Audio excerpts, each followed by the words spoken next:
Eto na naman si Marcos, nagbago ng isip. Inatasan ni Pangulong Ferdinand Marcos Jr. ang Department of Public Works and Highways at Transportation Department ang pagpapaliban ng EDSA rehabilitation sa loob ng isang buwan. Sa gitna ito ng pag-aalala ng mga commuter dahil sa inaasahang mas mahabang oras ng biyahe kapag nagsimula na ang EDSA rehab sa June 13 na inaasahan tatagal ng hanggang 2 taon. Meron tayong mga nakita ng mga bagong teknolohiya na hindi natin ginamit doon sa pagplano sa EDSA rehabilitation. Sabihin mo, weak ka talaga. Nagbago na naman ng isip, hindi na itutuloy yung ad-even at hindi mo na itutuloy yung rehabilitation ng EDSA. Huwag mong i-rehabilitate yung EDSA, Marcos. Ikaw ang magpa-rehabilitate. Ikaw magpa-rehab. Diba? Anong sabi ni Marco, ni PRR, di bangag ka? Totoo ba o hindi? Hindi magpa-drug test ka kung hindi totoo. Kung totoo, pa-rehab ka. Ba't yung EDSA pinag-iinitan mo? Loko-loko. Simple lang yan eh. Drug test or rehab. Pili ka. Kung hindi ka adik, hindi ka bangag, sabi nga ni Tatay Digong, drug test ka. Pero sabi niya meron daw silang nabalik tayo doon sa EDSA. Alam mo Marcos, wag mong babanggitin yung rehab na yan. Ikaw ang naiisip ko eh, bubuelta sa'yo talaga yan. Wag mong binabanggit yan. Kita mo, natatawa yung nasa likod mo, yung anak mo tsaka si Lisa. Huwag kang banggit ng rehab. Pambira ka Marcos tuloy natin, EDSA. Ano meron dito sa EDSA? Kotsole, ang gulo mo. Hindi tuloy kasi meron daw silang na bago na-discover, mayroon silang bagong nakitang teknolohiya. Papalusot ka pa. Sabihin mo, gusto nyong magplanong gumawa ng mapapahama kayo, sasama ang inyong imahe, isipin mo 2 years yan. 2 years traffic sa EDSA. Mapapahama ka dyan coming to the 2028 election. Hindi epektibo yung ad-even, nagagalit ng taong bayan. Babalik sa iyo, may backlash na naman. Magagalit sa iyo taong bayan, yari ka na naman. Lalong nagalit sa iyo. Gutom na nga, traffic pa. Saan ka nakakita niyan? Only in the Philippines. So ipinahinto niyan. Pero yung iba nga sinasabi, kukurakutin daw nyo yung pera eh. O di ba may pera dyan? O hinto muna.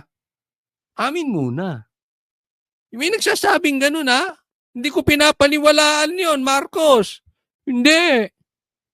Pinapaniwalaan ko, palpa ka talaga mag-lead. Kulang kayo sa planning.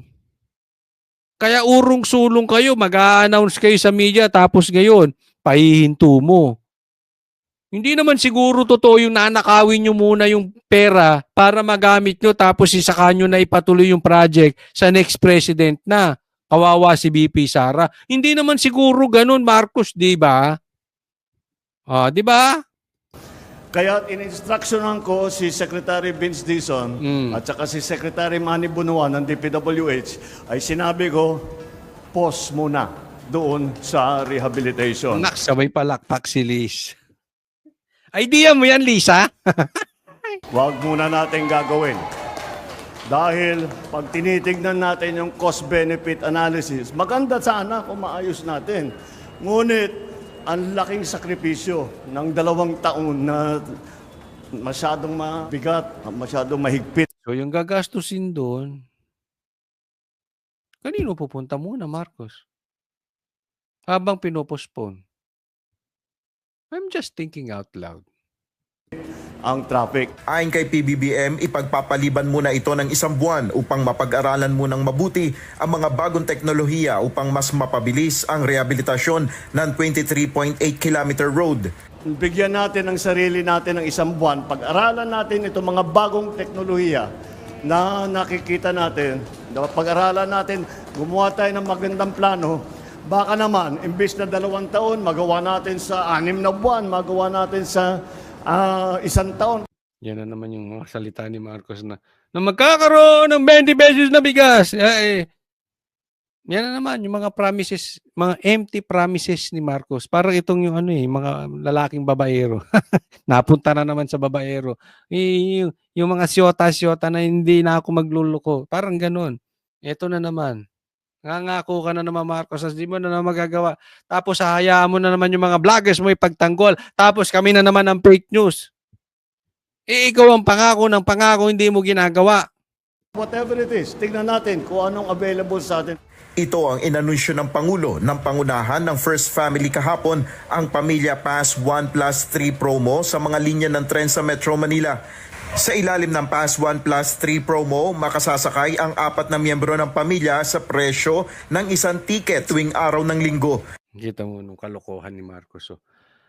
4 makakasakay sa MRT, pero isa lang ang may bayad. Tuwing linggo lang. Ito yung sinasabi ko na si Marcos, artificial. Pinapaganda niya, pero walang talagang benefit. Parang bigas sa kadiwa. Parang 20 pesos na bigas sa kadiwa. Na parang pagkain ng aso. 20 pesos na bigas sa Cebu. Na isang araw.